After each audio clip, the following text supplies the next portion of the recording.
Nearly a year after Denver Health Medical Center received its first COVID-19 patient, the head of the intensive care unit here is feeling reflective. Well, I think that the American pandemic has been a uniquely American phenomenon. Dr. Ivor Douglas says it's demonstrated both the technological capabilities of this country's healthcare system and the racism in U.S. society that have alternately saved and cost lives.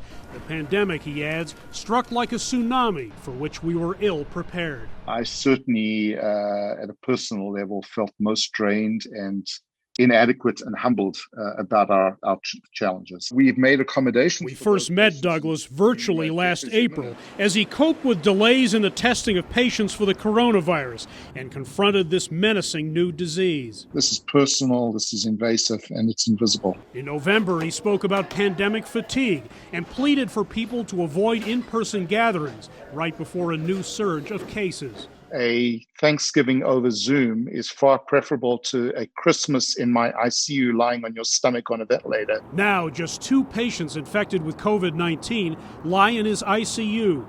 Instead, the ward is full of people with drug overdoses, cold exposure, and heart disease that's gone untreated. Douglas says the pandemic has laid bare America's lack of a robust social safety net, as well as the shortage of healthcare workers and vital drugs, and the difficulties hospitals face handling a sudden surge of patients.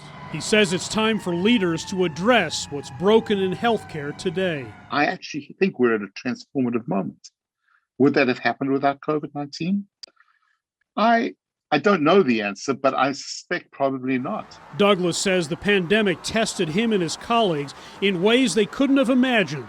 He's grateful to those in his profession who put their lives on the line. I would never assume that I knew what a war zone was because I've never been in the military.